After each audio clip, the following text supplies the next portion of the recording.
तो क्या करेगा? We reject in the strongest possible terms these kind of allegations made by Anna Hazare ji. उनको गणतंत्र लोकशाही सही समझ में नहीं आया, ऐसे हमें लगता है. If democracy faces its greatest peril, it is from the tyranny of the unelected. आपको बर्बाद करने के, इस देश की बर्बादी करने का कोई हक नहीं.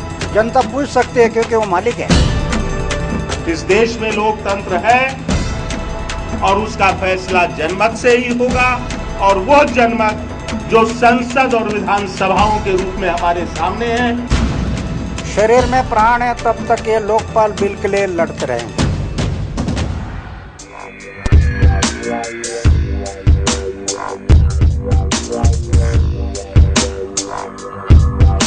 Hello and welcome. Some fear the Lokpal as envisaged by civil society members will in fact derail democracy. Are we, as some fear, creating an unrestrained Frankenstein, a super cop, investigator, prosecutor and judge all rolled in one? Will bringing the Prime Minister under the ambit of the Lokpal hobble him? Or is the government desperately fighting a revolutionary move to bring transparency, a strong deterrent to corruption right to the top?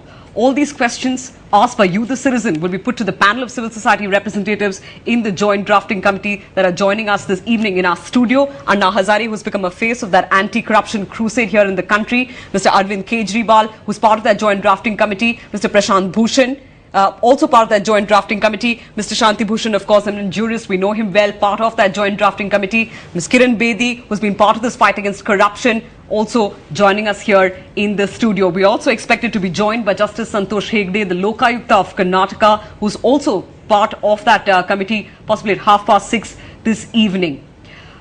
We'll go first, though, to a question right here. Some of the email questions we could, if we could pick up. In fact, we have a video question coming in from Bangalore, I understand. Let's listen into the question we have. Should the Lokpal have the powers to investigate and prosecute also? Most people agree that to make a Lokpal cop, jury, prosecutor rolled into one can be dangerous. We haven't heard Mr. Shanti Bhushan speak very much on some of the contentious clauses. Mr. Bhushan, if I can bring you in here. This is a query that has been put forth not just by this young woman from Bangalore, but by several people who want to debate clauses of this Lokpal bill. Do you believe that this fear has ground in reality at all? The fact that a Lokpal could become a super body? It seems there is some misunderstanding in the public about the role of Lokpal. He will not be a prosecutor in the sense, namely who will determine the guilt of a person. That is the role which will continue with the courts of the country, the trial court, the high court and the Supreme Court. The function of the Lokpal will be only to investigate, which presently is being performed by the police officers or the CBI who are directly under the government. Since the Lokpal has to investigate allegations of corruption against those who are in authority, the entire world, the United Nations Convention insisted that it must be an independent body. The whole purpose of this Lokpal bill is to constitute an independent body which will not take orders from the government and which will only investigate allegations of corruption, and then if they find sufficient evidence, they will send back to court. Therefore, it can't become a super cop or something. Right, all right. A corollary to that, Mr. Bhushan, we'll be taking that question forward. And what are the safeguards that need to be put in place? Are they in place in the draft legislation that is being discussed right now by the Joint Drafting Committee? But before we do that, I believe we have a question from Dipankar here in the national capital. Dipankar, whom is your question for? And go right ahead. Dipankar, if you can hear me, go right ahead with your question. I believe we've lost that link with Dipankar. I'm going to try and go back to him, but if you could pull up an email question here that has come in, I believe. Why aren't you, which is the panel here, getting everybody's view on bringing the Prime Minister and the higher judiciary in the Lokpal's ambit. Why is your fight day by day becoming anti-Congress? Does the BJP support your ideas? nknair@in.com is the question from where it's coming. Mr. Prashant Bhushan, if you could take that one. Is it become a battle of ego? Why aren't you bringing in people from the opposition? If I could add to that as well. What one saw as an apparent closing of ranks within the opposition parties when that letter was sent by Mr. Pranab Mukherjee eliciting the response of the BJP, the left, so on and so forth, including the left, like Mr. Bhardan writing back to Mr. Pranab Mukherjee saying, who is mandated the joint drafting committee to prepare that draft? Why are you coming to us? Mayawati with a similar response, Nitish Kumar with a similar response. No, I think the opposition parties were miffed by the late and the perfunctory manner of consultation by the government with them. You see, the question as to why we are insisting whether we have had sufficient consultations on bringing the Prime Minister and the judiciary within the ambit of Lokpal, etc. We have had as much consultation as we possibly could. We have been trying to consult everybody that we can, including the opposition parties. Nobody till today has been able to come up with any sensible reason for keeping the Prime Minister or the judiciary out of the ambit of the Lokpal. In fact, in the drafting committee, the reason given was that some retired Chief Justices are saying this. Now, the reason given by those retired Chief Justices for keeping the judiciary out was that, well, the judiciary should be under another bill, where another Judicial Conduct Commission should be looking after them. The question is, nobody has seen that bill. The bill that the government has brought is a useless bill because it constitutes committees which have very severe conflicts of interest. Judges of the same court will go into whether their brother judge is honest or dishonest, etc. And that bill does not deal with corruption. It only deals with misconduct or misbehavior for the removal of judges. The question is, what is the problem in having an independent body which is independent of the government as well as independent of the judiciary to investigate corruption by the judiciary? Right. After all, the only reason why the Supreme Court said in that Veeraswamy's case, today judges can be investigated by the CBI, but the court said that because the CBI is under the government, therefore the CBI can be used by the government to pressurize honest judges, and therefore that will compromise the independence of the judiciary, and therefore you must have the prior written consent of the Chief Justice. Okay. Now we are proposing an agency, the Lokpal, which will be completely independent of the government, which will investigate judges, and a 7-member bench of the Lokpal will give consent or not give consent for investigating judges. Why should any judge fear that? Why should that compromise the independence of the judiciary? Okay. Independence of the judiciary does not mean independence from corruption or independence from being investigated for corruption, independence to indulge in corruption. Independence of the judiciary means independence from the government, and this body will be completely, this Lokpal will be completely independent of the government. So why does anybody have Mr. Bhushan, I'm going to come back to whether there aren't inherent checks in the system already as envisaged in the constitution. Anna ji, but if I can bring you in here, प्रधानमंत्री को लोकपाल के दायरे में लाने के लिए ये बताया जा रहा है कि प्रधानमंत्री ठीक तरीके से काम नहीं कर पाएंगे, अगर उनके खिलाफ हो सकता है कि ऑपोजिशन स्पॉन्सर्ड केसेस हो सकते हैं, तो एक मॉरल अथॉरिटी उनका इरोड होगा, तो वो एक तरीके से काम नहीं कर पाएंगे. इसीलिए ये और जो प्रोविजंस है क्रिमिनल मिसकंडक्ट के इन्वेस्टिगेट करने के लिए वो ऑलरेडी हैं आईपीसी में, प्रिवेंशन ऑफ करप्शन एक्ट के तहत प्रधानमंत्री आते हैं. ये बात बराबर नहीं है. इसके पहले भी प्रधानमंत्री की जांच करते समय कहाँ उनको फर्स्ट एड आया था, वो तो काम कर रहे थे. तो ये बात बराबर नहीं है. उल्टा प्रधानमंत्री लोकपाल के अंडर आने से इस सरकार की इमेज बढ़ जाएगी, कम नहीं होगी जी. कि हमारे भारत में एक प्रधानमंत्री लोकपाल के अंडर में गए हैं, इसका तो उनको स्वाभिमान होना चाहिए.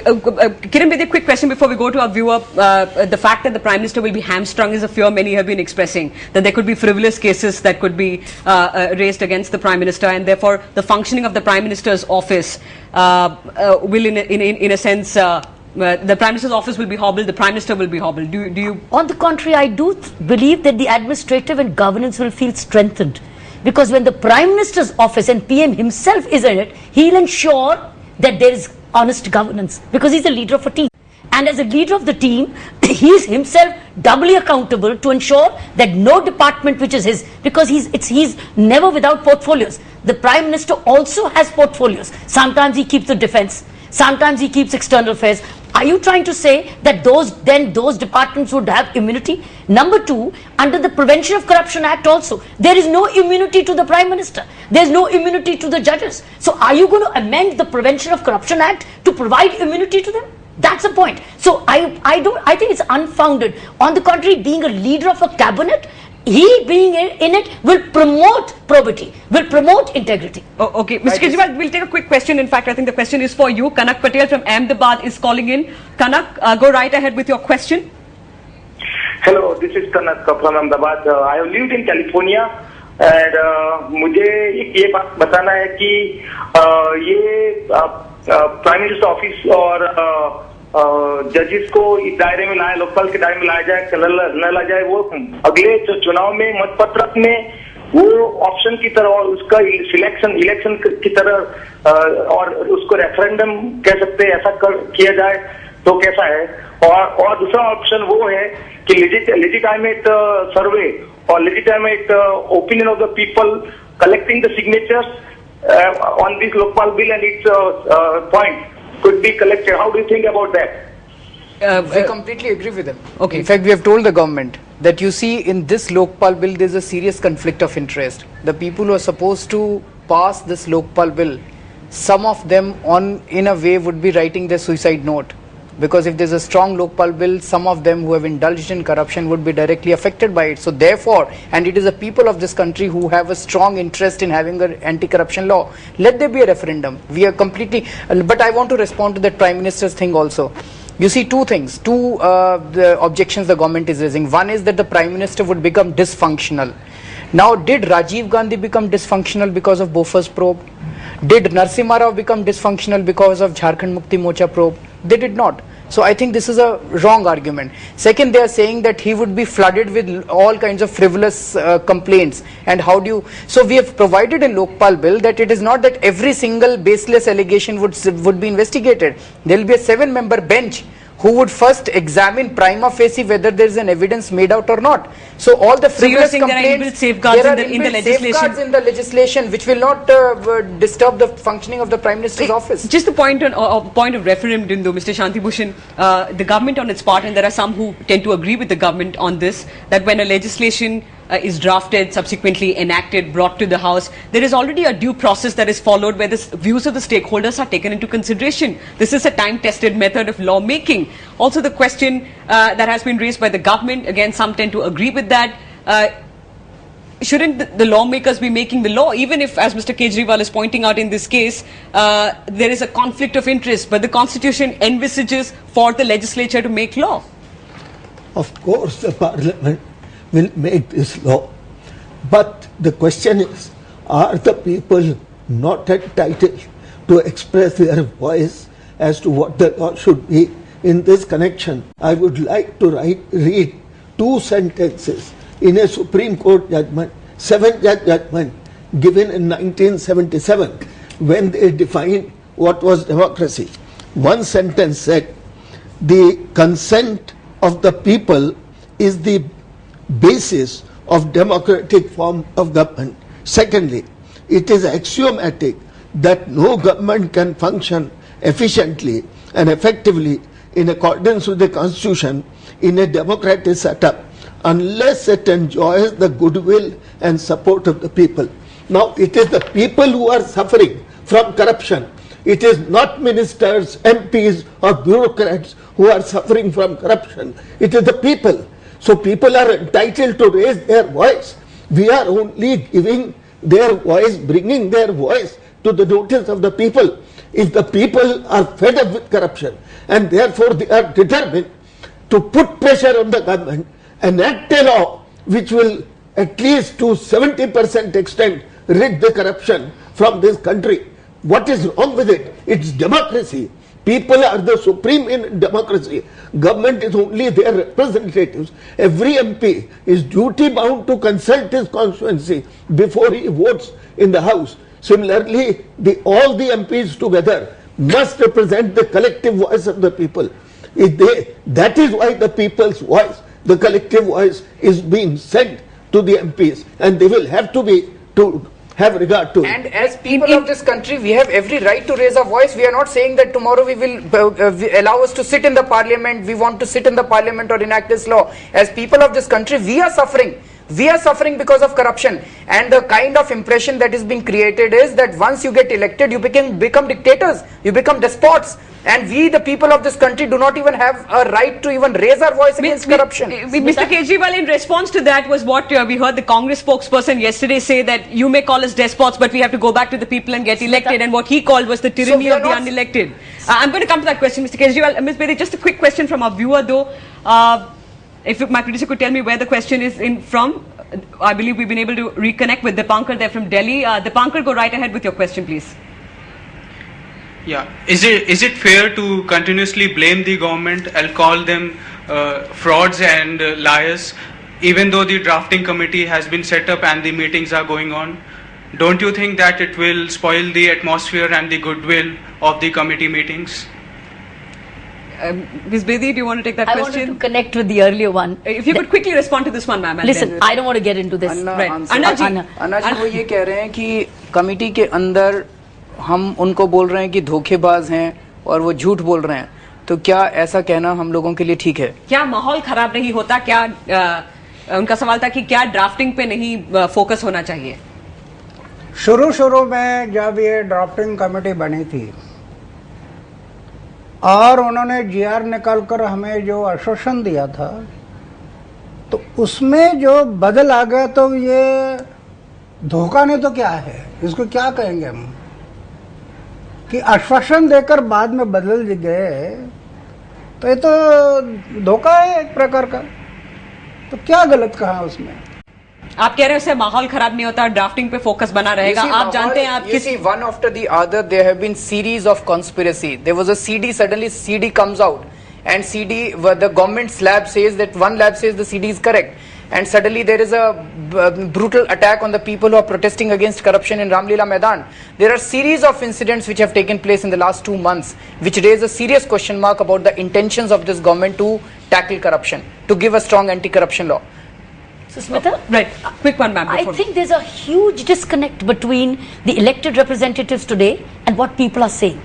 Let all of these MPs who think that we are speaking out of turn or out of space, or we're not legitimate to voice people's voice, let each one of them test out in their own constituencies. Let them go back, call a meeting on Janlokpal Bill and see what people say.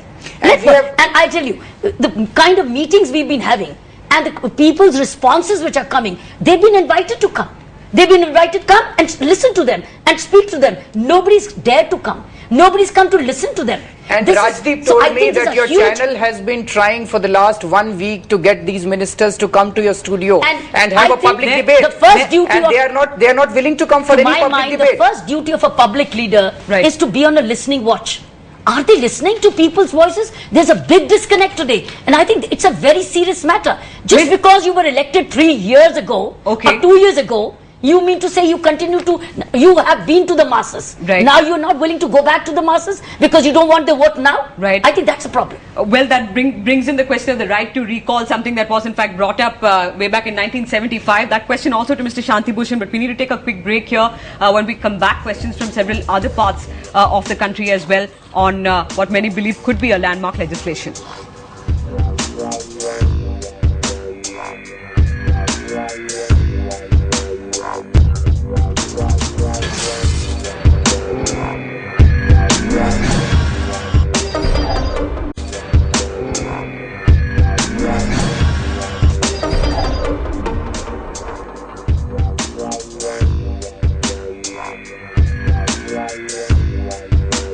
Welcome back. We have Team Anna taking questions from you, the citizen, on the Lokpal draft legislation. I believe we have a question from Kolkata. Vijeta, on the phone line with us. Go right ahead with your question, Vijeta. Myself, Vijeta Avani, and I'm from Kolkata. Hello, sir. How are you? First question. And my question goes to Mr. Anna Hazare. That what is the guarantee that the Lokpal itself isn't corrupted? And the second question follows it. What are the safeguards against it? Okay. अन्ना जी, अगर लोकपाल खुद corrupt हो तो फिर क्या किया जाए और उसके खिलाफ उसके सेफगार्ड्स क्या होंगे? लोकपाल में अगर कोई गड़बड़ी होती है, उसमें लोग ठीक नहीं होगा, तो उसके लिए 5 लोगों की अलग से कमेटी है और वो 1 महीने के अंदर उनको निकाल देंगे, उनको पनिशमेंट देंगे, ऐसी तरतूद है लोकपाल बिल में. Mr. Bhushan, just to take that question forward, who constitute members of the Lokpal? Now, there is a fear that you could possibly have people who are looking at this as a retirement option, like we have governors being appointed in this country. On the other hand, you could have, as some are saying, zealous activists who could encumber the process of administration itself. Who decides who becomes a member of the Lokpal? So we have provided for a very broad-based and transparent and participatory process for selecting the Lokpal. We have a selection committee of 8 members, the Prime Minister, Leader of Opposition in the Lok Sabha, the Comptroller and Auditor General, the Chief Election Commissioner, 2 youngest judges of the Supreme Court, 2 youngest Chief Justices of the High Courts, all constitutional authorities. They will form a search committee consisting of 10 people who will have much more time on their hands, and they will go about this process of first preparing a short list in a very transparent and participatory process by calling for nominations from the people. Anybody can nominate people for this job. Thereafter, they will prepare a short list. After going through all the nominations and their credentials, they will prepare a short list of 3 times the number of appointees. The short list will be put up on the website. Again, public comments will be invited, and thereafter the selection committee of these 8 members will select the members of the Lokpal from that. So this provides for transparency, public participation, as well as a broad-based selection committee. Thereafter, if even thereafter somebody becomes corrupt, a complaint can be made to the Supreme Court. The senior most 5 judges will look at the complaint. If they find any prima facie merit, they will constitute a regular bench to investigate that complaint, and thereafter if they find that the member has committed some misconduct, he can be removed. Well, we've seen one experience with the CVC. How difficult is it going to be realistically is a question as well, but I believe there are callers waiting in the line. I need to take this question from Bangalore. Deepu, I believe, is on the phone line. Deepu, go right ahead. Who's your question for? My name is Deepu. I've got a couple of questions on Lokpal Bill. First of all, I would like to ask that why did you take so long for the bill to come out? You could have done this 5 years back also when the corruption was on a real high. The second question is that why do you have to include grievances in the Lokpal Bill? Don't you think it will become a heavy load on the Lokpal and it will be difficult to concentrate on higher order of corruption? That's a question, in fact, Arvind Kejriwal, if you could take that. Shouldn't the Lokpal be concentrating on corruption at the top level instead of taking grievances at every level? Will it realistically become difficult for such a Lokpal to function? You see, there's a misconception. We are not taking any grievances. We are only talking of corruption. If you go to a passport office and if you ask for a passport, they either demand a bribe or they expect a bribe.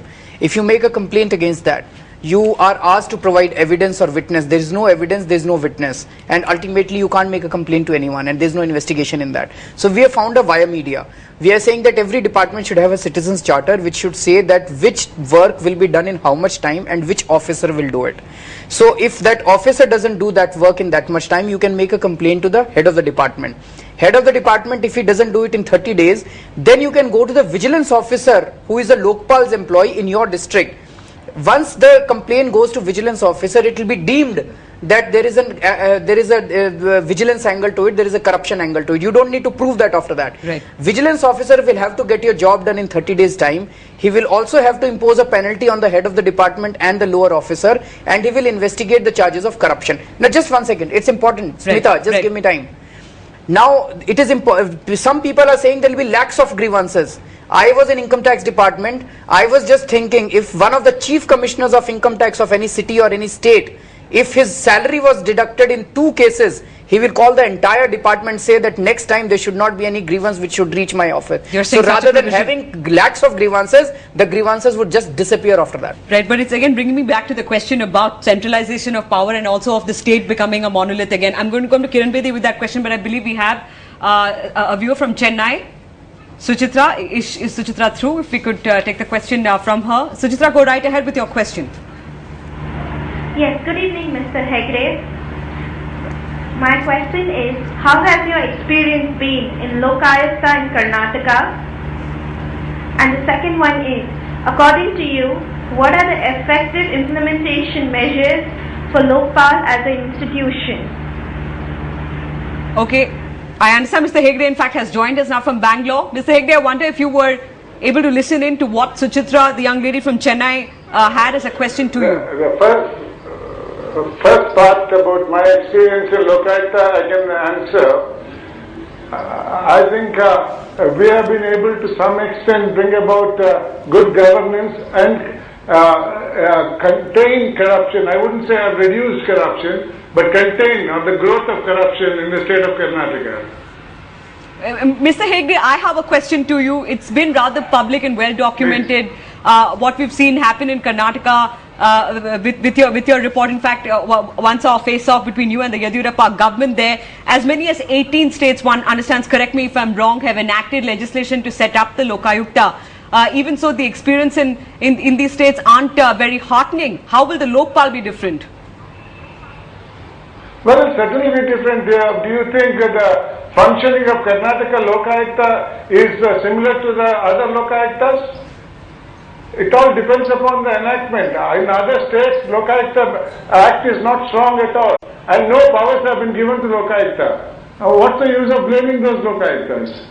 Yeah, all right. And also we need to, because in Karnataka also the Lokayukta is only a recommendatory body. The face of that you're talking of is precisely because of that. You're saying that it depends on how the law is enacted. Exactly. That is why we are saying that we need a uniform model for Lokayuktas in all the states, which will follow the model of Lokpal for the center, which will be a fully empowered, independent as well as accountable body. These are the three key words: independent, empowered and accountable. All right, a question, I believe an email question, if you could pull up that question now. Ashish Monica is where the question is coming in from. The question is, why are you putting a fast stump to death gun on your head for your demands? I'm sorry, I guess there's a typo there, but basically it's about the fast for the demands to be met by the 15th of August. Is this civil? I agree with your fight against corruption, but not your method. अन्ना जी ये पूछ रहे हैं कि आप क्या blackmail नहीं कर रहे हैं सरकार को ये कह के कि 15 अगस्त तक आपको ये बिल पारित करना चाहिए पार्लियामेंट में? ये कहना बराबर नहीं है. इस देश में गणतंत्र है, प्रजातंत्र है, लोकशाही है. जब लोगों ने एमएलए एमपी को भेजा है तो उनका दर्जा वोटर से दुयम है. वोटर इस देश का मालिक है, मालिक ने भेजा है. तो वो लोग कैसे काम करते, क्या करते, देखना तो उसका हक है ना. लेकिन अन्ना जी, पार्लियामेंट को भी टाइम चाहिए इस बिल को डिबेट करने के लिए. तो एक डेडलाइन सेट करने का मतलब होता है कि शायद वो ड्यू प्रोसेस फॉलो ना हो, वो बिल उस तरीके से डिबेट ना हो पार्लियामेंट के अंदर. जंतर मंतर पर सरकार ने ये कहा था कि समर के जो अधिवेशन आएगा उसमें हम पारित करेंगे. तो जंतर मंतर पर हम लोग ये डिक्लेयर किया था कि समर का जो अधिवेशन आएगा उस टाइम पर सरकार करेगी तो 16 अगस्त तक हम लोग रुकेंगे. Mr. Shanti Bhushan, aren't we being a little presumptuous here? Shouldn't Parliament be given the time to duly debate the law on the floor of the House? How can we presume that their legislators don't want to debate certain provisions and that could take time longer than the 15th of August? What's the point of setting a deadline? Certainly. The monsoon session is going to start in July. July to August. How many days one single bill will be debated? We have seen in 5 minutes 10 bills being passed by vote. I think wasn't followed, there is sufficient time to debate this bill. People are very angry. They have been waiting for more than 40 years. Today the anger has reached top because they are suffering from corruption, and that is why they are putting pressure on all the parliamentarians, all the parties. You please expedite, discuss it. You can have several weeks to discuss it, but you can't have years to discuss it. And that is why they are saying have plenty of time to discuss, but pass it. Right. So you're preempting, in a sense, the parliamentarians looking to put off the bill yet again, it having been introduced so many times. We have जी आना जी. Blackmail उसको कहते हैं कि जो आदमी अपने खुद के स्वार्थ के लिए किसी को धोखा देता है, वो ब्लैकमेल है. ये तो देश के लिए एक अच्छा काम करने के लिए क्यों ना प्रेशर डालकर करें हम. Nothing works without timetables. You do not achieve targets without deadlines and targets. Years now. And it's a common management principle in management that you have to set deadlines for yourself to achieve. Otherwise it goes on and on. And the point here is you have waited for 42 years. The same parliament has already been debating this for 42 years. I don't know how many standing committee reports are already there. Fair enough. There's a question here from Delhi, Satish Chandra on the phone line. I believe Satish, go right ahead with your question. My question is, hello. Right, Satish, go ahead. I welcome the movement against corruption. At the same time, I welcome Prime Minister being taken under the purview of the Lokpal. But at the same time, I want to know from the members of the civil society that what is the basis of every time calling the Prime Minister an honest man and his cabinet a very dishonest government. And secondly, even today, Anna said Prime Minister is a very honest man. Kejriwal said he is the most honest since independence. And then again, asking Anna to the Sonia Gandhi that she should check them. So when she is a bad remote control, at the same time asking her to check her Prime Minister's government, how far it is correct. And secondly, what is the basis of Prime Minister being called honest and his ministers corrupt? How is he honest? Is playing in the hands of a dishonest remote control. Is not everybody honest unless proved otherwise? Are we not playing into the hands of one section within the Congress party against another and taking on Mrs. Gandhi and leaving aside Manmohan Singh? Even Ramdev has said that he has forgiven Manmohan Singh, but should Sonia Gandhi be held responsible if anything goes wrong with him? You're an astute political observer, Mr. Chandra, I'd say, but there were so many questions in that one. Response, quick one, Arvind Kejriwal, to the first question he asked you. Why do you keep calling the Prime Minister? I would say that if Prime Minister is honest and if he has a dishonest cabinet, he should resign and join the movement against corruption with us. All right. Another question here from Arunima, I believe, from the national capital in Delhi. Like the question's coming in live. Arunima, if you can hear me, whom is your question for? And go right ahead with your question. This question is for the whole Anna team. I would like to ask that why is the corruption that is happening today and people who are actually facing it is one of the corporate sectors. The corporate sectors are actually facing it big time. So why is the movement not being supported by the corporates? Are you saying they are the perpetrators of corruption? Or are you saying they are the victims of corruption? Yeah, they are actually forced into corruption. We all know that. But why aren't they supporting the movement? Why aren't they coming forward? Do you get a sense of what she's asking? Yeah. You see, there are a few corporates who are the perpetrators of corruption. They have become like a corporate mafia in this country. Even today there is a report about a CAG report on this Reliance and this oil field scam, which is perhaps bigger than even 2G. So there are those corporates who are the beneficiaries of this kind of corruption and who will obviously not come and support this movement against corruption. But I think the majority of the corporations in this country are the victims of corruption. They also want an honest business environment where they can do honest business, which they are finding increasingly difficult in this country.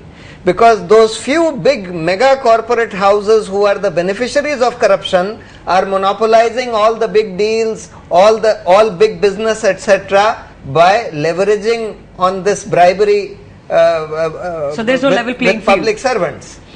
So therefore, that is why, in my opinion, the majority of the corporates in this country would be supporting this movement, though many of them would be afraid to come out in the open to support this because they feel that they will be victimized.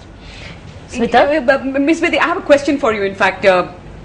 a similar fear that has been articulated by some corporates, if I may. They believe, if I could read that out, in fact, that were we to enact the Lokpal legislation and create the Lokpal as is being envisaged by civil society members, aren't we bringing back the state?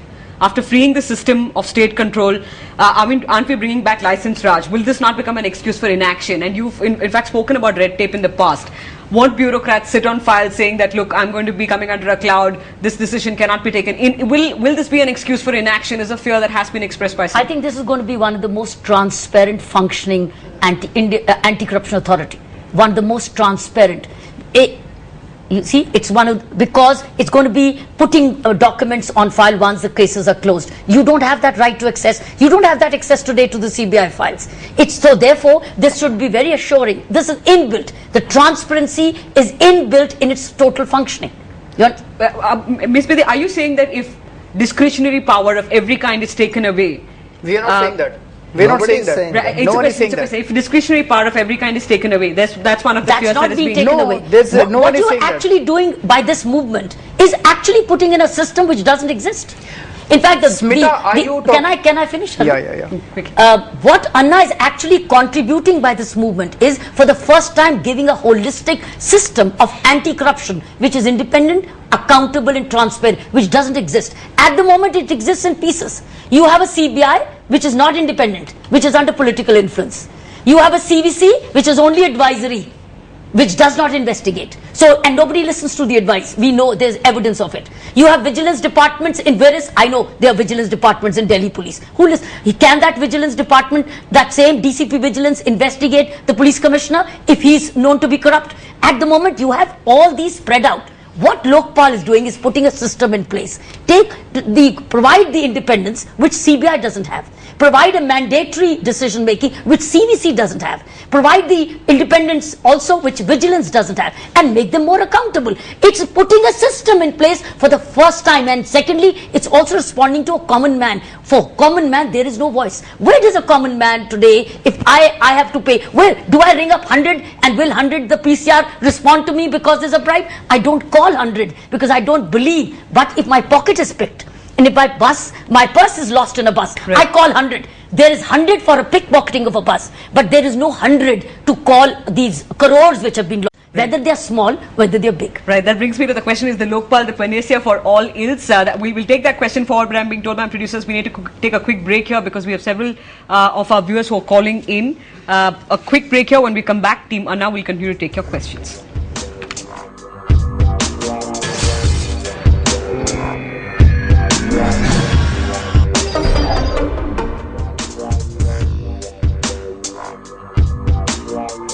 Welcome back. You, the citizen, are asking Team Anna questions on that proposed Lokpal legislation. There's a viewer from Mumbai who now has a question for Team Anna. Tariq Engineer, I believe. Tariq, go ahead. Hi, my name is Tariq Engineer and I'm from Mumbai. And I have a question that I would like to ask Team Anna. Is it fair to keep calling the government liars and frauds while the joint drafting committee meetings are on? Doesn't that create an unhealthy atmosphere in the meetings and destroy goodwill? Well, it's a question that was asked from Delhi as well. Mr. Shanti, Bhushan, do you want to respond to that at all? See, we don't use normally strong language, but sometimes when something is done which is so apparently wrong, then one has to respond. Otherwise, we are trying to maintain the calmest possible atmosphere in the drafting committee meeting, and we will continue to do so. We are totally civil to all the ministers sitting there. We are only presenting our arguments and expecting some arguments from their side. Mr. Bhushan, I have a question for you. In 1975, that one legal victory of yours changed the course of events. And some are drawing parallels between now and 1975. There was high inflation then. There was almost hostility among the people moved against corruption. Do you see similarities between now and 1975? Well, there is some similarity in the sense that even at that time, the people's mood was not being properly judged by the ruling party, which was in power, and therefore they disregarded, imposed emergency and paid the price for it. After the next election, in the whole of North India, the Congress got out of 350 just one seat.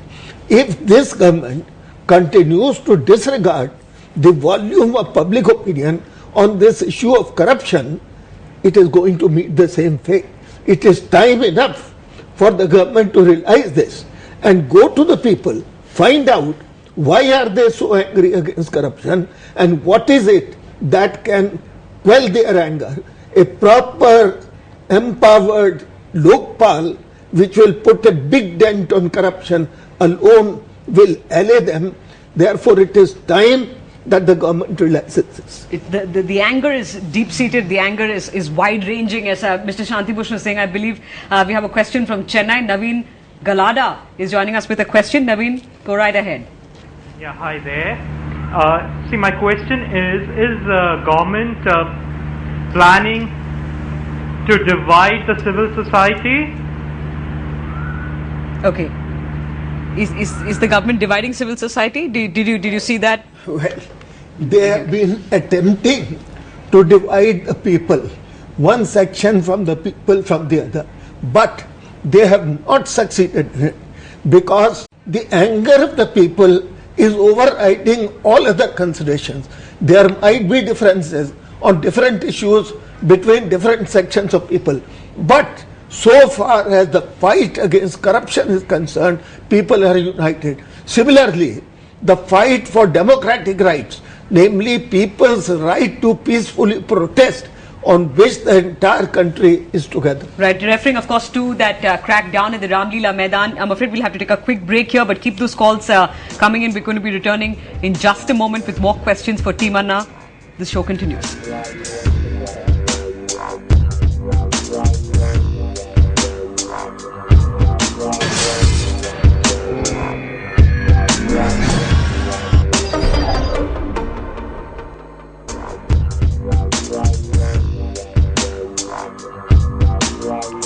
This is CNN IBN, and on the eve of that crucial joint drafting committee meeting on the Lokpal legislation, you the citizen asking questions of Team Anna who are here in the studio with us. We have a viewer from Delhi, Gaurav Bakshi, who in fact was a citizen journalist on this channel earlier, with a question here for Team Anna. Gaurav, you, I understand, were part of the several people who had gathered at Jantar Mantar when Anna Hazare had first raised the issue, had gone on a fast.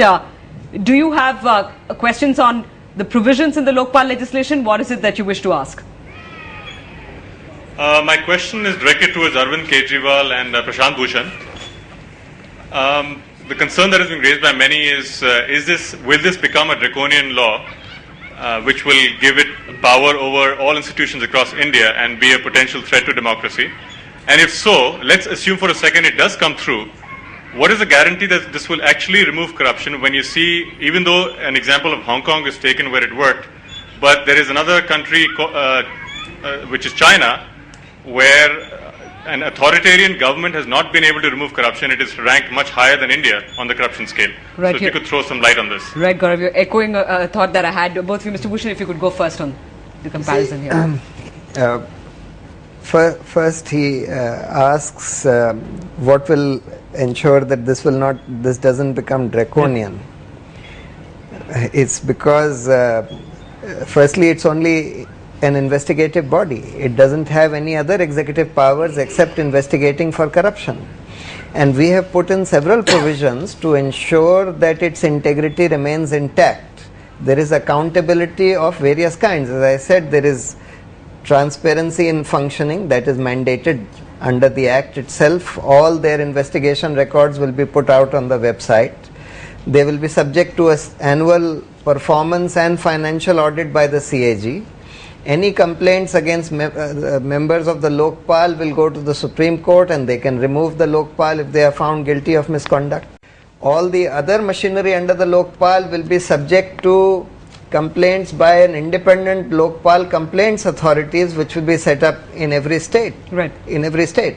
So therefore, every effort has been made to ensure that while it is empowered to carry out independent and deep enough investigations, have all the investigative powers, yet to ensure that they will be fully accountable in multiple ways so that their powers are not misused. Okay. We don't want a sort of a lame Lokpal to be created which does not have adequate powers of investigation? And somebody who would be able to answer that question is someone who's been in the hot seat himself, the Lokayukta of Karnataka, Justice Santosh Hegde. I wonder if you could listen into the question asked by Gaurav Bakshi here from Delhi, if you want to add on to what Mr. Prashant Bhushan here had to say, the fear being expressed by several that will this prove to be draconian, will this prove to be, in my words, Frankenstein? No, certainly not. I can assure the people of India that it will never be a draconian institution, because every act of Lokpal will be subject to judicial review. If it is unlawful, it will be struck down. I don't think people should have any fear at all once it is under the Supreme Court, so far as its legitimacy is concerned. All right, Gaurav Bakshi, you could listen to the response here. I believe you have a supplementary question as well. Before we come to Mr. Kejriwal, a quick question from you. The supplementary question is to Santosh. I am sorry, I wasn't sure if the second part of my first question was answered regarding China and Hong Kong. I'll take that question to Mr. Kejriwal and come back to you, Mr. Kejriwal. You see, first I want to just add to that. When it is said that it is going to be a draconian law, then two issues are raised: the jurisdiction of Lokpal and the powers of Lokpal. It is being said that it will have jurisdiction over executive, judiciary, legislature, prime minister, chief justice, etc., etc. Yes. But that is, any law enforcement has jurisdiction over everyone. For instance, income tax department, it has jurisdiction over executive, legislature, members of parliament, chief justice, and income tax officer examines the returns of everyone. Likewise, Lokpal will examine any allegation of corruption. You can't have a separate income tax department for legislature, separate income tax department for judiciary. So similarly, there is one body, so there is nothing to worry about. It's not that Lokpal is sitting here. It will just do his job. His job is to investigate allegations of corruption. The second is about the powers of Lokpal. Now, we have not given any power under the Act which is not already enjoyed by CBI. The powers which are enjoyed by CBI today are the powers which are being proposed for Lokpal also. Now, if you don't give those powers, what do we expect? That Lokpal will go and stand with folded hands before Kalmadi and Raja and say, please declare your ill-gotten wealth. They need the powers to investigate, but we need adequate checks and balances which have been proposed. His question is about Hong Kong and China. China does not have an effective anti-corruption system. It is not about having an authoritarian government and that authoritarian government will check corruption. On the contrary, authoritarian government becomes the cause of corruption. So China does not have today an effective anti-corruption law. Hong Kong in 1970s had huge amount of corruption. It is only when they set up an independent commission against corruption, exactly on the lines of Lokpal, that we are suggesting that today Hong Kong is one of the best countries in the world. You can check up on that, Gaurav Bakshi. That's the word coming in here from Arvind Kejriwal. You have a question for Justice Hegde as well, Gaurav? Or? Yes, I do have a quick one for him. Santosh Hegde sir, what is your thought and opinion on the Baba Ramdev movement? Do you support it, and how do you foresee it now playing a role in this civil movement? Justice Hegde. I've been taking a consistent view. So far as Baba Ramdev's movement is concerned, when it concerns fight against corruption, we support it. In other regards, no, we are not with him at all. The bringing back black money and appropriating it to the government is part of fighting corruption. We will support that. There are many other things which doesn't concern corruption with which we are not in agreement with. Right. All right, Justice Hegde, I believe we have a question of a similar nature from Hyderabad. Ramesh, I believe, with a question for Anna ji. Hi, this is Ramesh from Hyderabad, and this question is for you, Anna ji. Anna ji, while I have immense respect for you, I just have one thing to ask you. Now, why do you even think of supporting someone like Baba Ramdev, who has no clue why he is agitating for in the first place? Besides, he doesn't have a very clean background. Now, by supporting someone like him, don't you think your credibility is going to be affected in some way? अन्ना जी, ये perception की बात है. आपने सवाल सुना, आपके लिए था. वो कह रहे हैं आपने रामदेव जी को आप क्यों सपोर्ट कर रहे हैं? क्या आप सपोर्ट करते हैं? परसेप्शन ये है कि बाबा रामदेव और आप में काफी फर्क है, और आप उनको सपोर्ट करेंगे तो आपके मूवमेंट की क्रेडिबिलिटी को नुकसान पहुंचेगा. शुरू में हम लोग करप्शन पर इकट्ठा कर हम सपोर्ट किया था, लेकिन अभी तो हम अपना सपोर्ट निकाल लिया है. जब शस्त्र की बात आ गई, हम 11,000 फौज करेंगे, सबको बंदूक दे देंगे, तो ये तो हमारे इसमें कैटेगरी में बैठता नहीं. हम तो अहिंसा के मार्ग से चलने वाले लोग हैं. हिंसा करके कैसे होगा?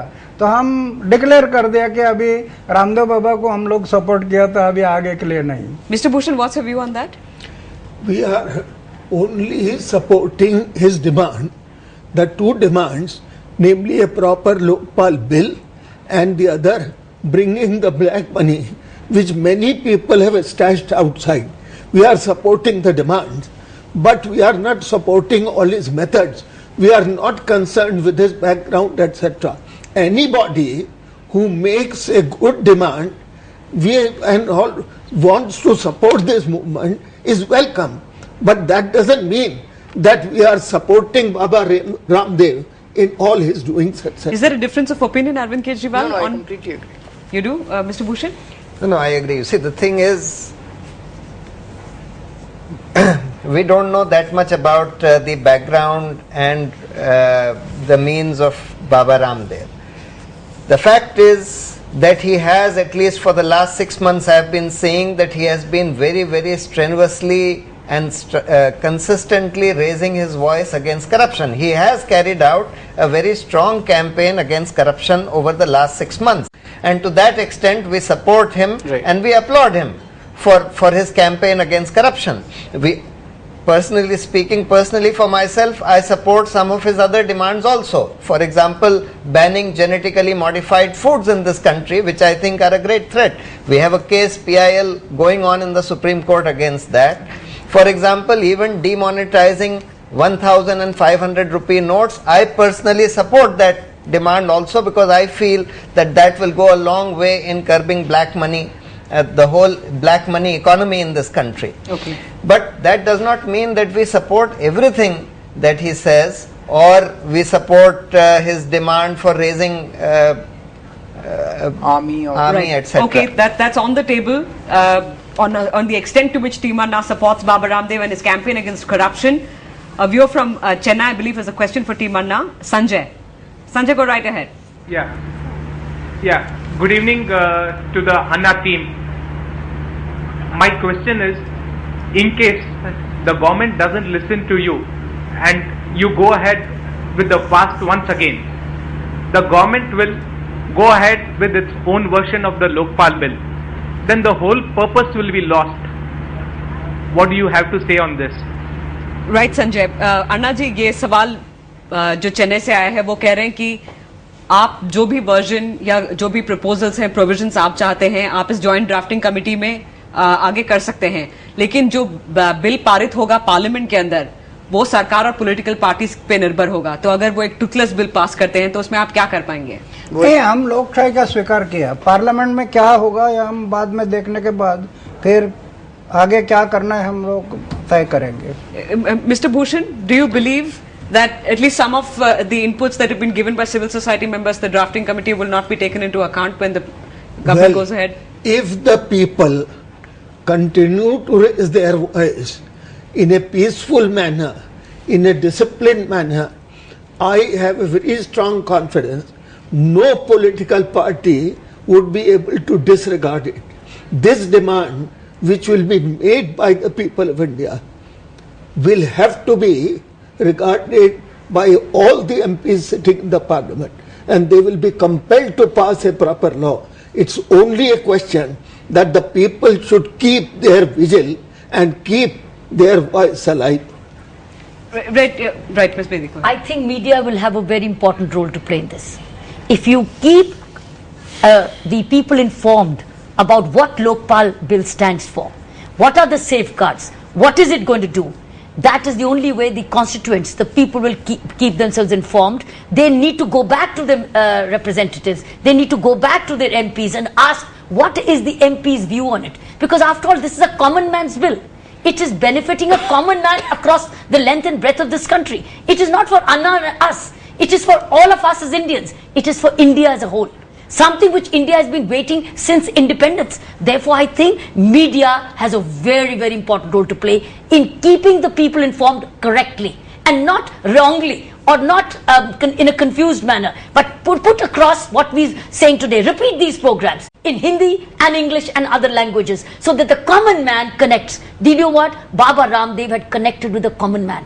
He was speaking their language. He was going length and breadth of this country explaining to them in their language. So we'll have to go beyond Hindi and English to other languages so that the common man through this message understands. And he challenges the member of parliament saying, you want my vote? Then I want your vote for this anti-corruption act. Well, some would say the government spin doctors possibly need to learn something there from Baba Ramdev. But Justice Hegde, the question of corruption being an election issue, in your opinion, do you believe that were this government not to accede to some of the provisions that are being suggested, and rightly so, as they are saying, that should go into this Lokpal legislation to give it some teeth, do you believe that in the elections this will become an issue? Will corruption truly, in your opinion, realistically be an issue? Certainly it will be an issue, because people now, we have realized how much money is lost to the country and consequently to their development. It is bound to be an issue. Just imagine 1,76,000 crores of rupees in one scam, 70,000 in another scam. Now a new oil scam has come which is running into lakhs and lakhs of crores of rupees. People are understanding, people are feeling the pinch of these scams. Therefore it will be definitely a very hot issue. Okay, we'll wait for that. There's the second round of assembly elections in the first quarter of 2012 as well.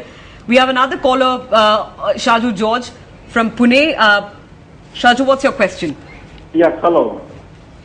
Yeah, I am happy to be a part of this session, and I support this team for fighting against corruption and making awareness in the society. But my question is, how can you justify your fasting unto death and demanding the government something and just like threatening the government? How can you justify it? A civilian asking a demand from the government and fasting unto death. It's a demand, it's a terrorist-like demand. And how can you justify it as a simple civilian? It is against democracy, it is against the constitution. अन्ना जी, ये सवाल आप लेना चाहेंगे? Shaju George है पुणे से, वो कह रहे हैं कि ये फास्ट का जो एक मेथड है प्रोटेस्ट करने का, वो कह रहे हैं कि एक डेमोक्रेटिक, उनके हिसाब से डेमोक्रेटिक नहीं है, वो एक तरीके से एक ब्लैकमेल है, वो एक उनका the word he used is terrorist. पहले से ये परंपरा आई है, ये नए थोड़ी है, ये तो कई सालों से ये परंपरा आई है। और लोकशाही को मजबूत करना है, सदृढ़ और लोकशाही को निर्माण करना है, तो ये करना ही पड़ेगा। ये जनता का हक है, वो करना ही पड़ेगा। फास्ट है, मौन है, मोर्चे है, धरने है, लोकशाही को मजबूत करने के लिए करना पड़ेगा। जब सरकार अन्याय अत्याचार का और जो बातें सरकार समाज के लिए करना नहीं करते, तो ये बातें सब अपनाना पड़ेगा। And I just want to add a small thing. सरकार का ये मानना है कि महात्मा गांधी को ब्लैकमेलर कहना चाहते हैं क्या? ये सोचें, महात्मा गांधी को इतना बड़ा ऊंचा स्थान सारे देश ने दिया, राष्ट्रपिता मानते हैं, आज उनको क्या, आज के मिनिस्टर्स उनको ब्लैकमेलर कहना चाहते हैं? Mr. Bhushan, they'll make a difference here. The confrontation there was with the British Raj. They would say this is an elected government in place. Even after independence, he fasted in 47. Therefore, can it be said that he was a blackmailer? And fasted for right things, for doing something good for the country.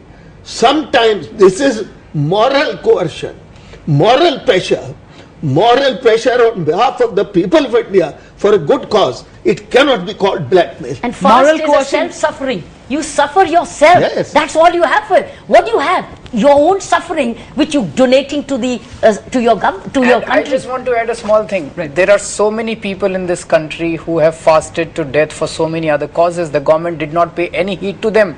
After 4 or 5 days, they force feed that person. It is not that the government is afraid of Anna's fast. It is the thousands and lakhs of people who come on the streets and support Anna's fast against corruption that the government is afraid of. So they are not being blackmailed by Anna. They are threatened by the public support that this fast is getting. All right, moral coercion is a legitimate method to put pressure on the government is the word here from Team Anna. We're going to take a quick break here. We have time though when we come back for a couple more questions. Keep those calls coming in.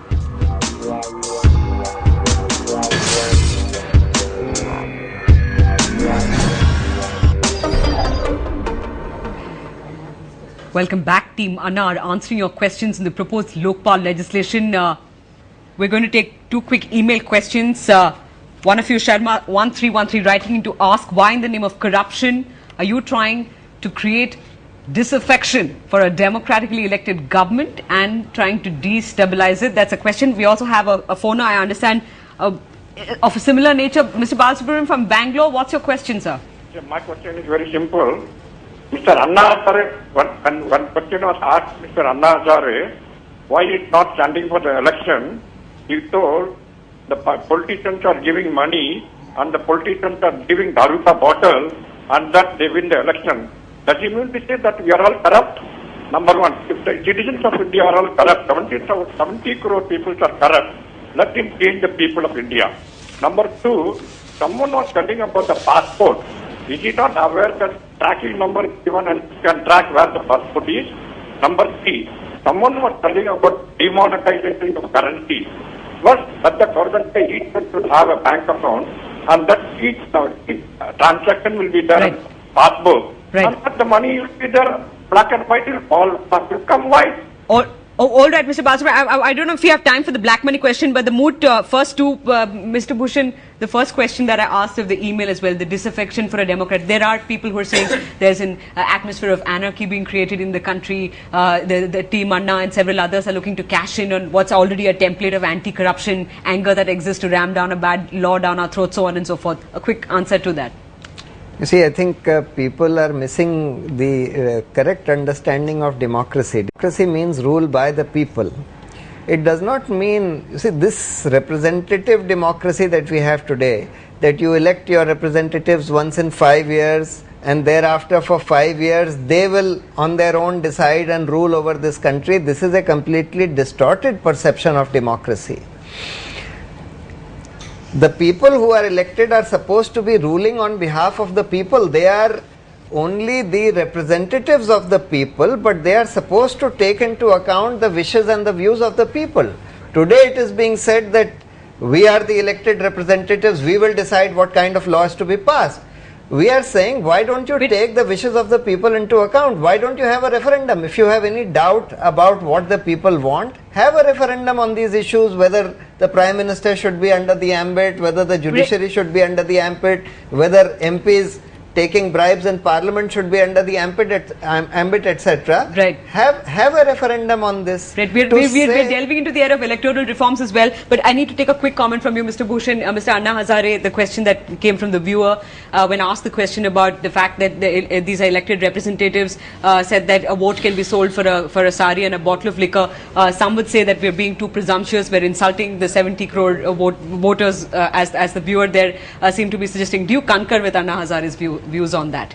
Well, I think even the government today realizes lots of electoral reforms are required. In fact, electoral reforms have been on the table. I remember from 77, we were trying to, of course we didn't get the full term, we couldn't do it. Electoral reforms have been on the table. But isn't it unfair, sir, to presume that the voter is selling his vote? We are not presuming. Voter is an intelligent person, but today the voter's mood on corruption is that he is insisting that a strong Lokpal bill of the kind of which we want must be enacted, and therefore they are raising their voice, which will have to be listened to by the ruling party. I'm afraid we've run completely out of time. Quickly, look what happened in what happened in Tamil Nadu elections. The voter after voter came and said, I took my money. I took my money because it was my money, but I didn't vote for that party. All right, that's the final word. Appreciate Team Anna, Mr. Prashant Bhushan, Kiran Bedi, Anna Hazare himself, Arvind Kejriwal, Mr. Shanti Bhushan, Justice Santosh Hegde there in Bangalore. Appreciate you joining us on this special show. Thanks so much for watching.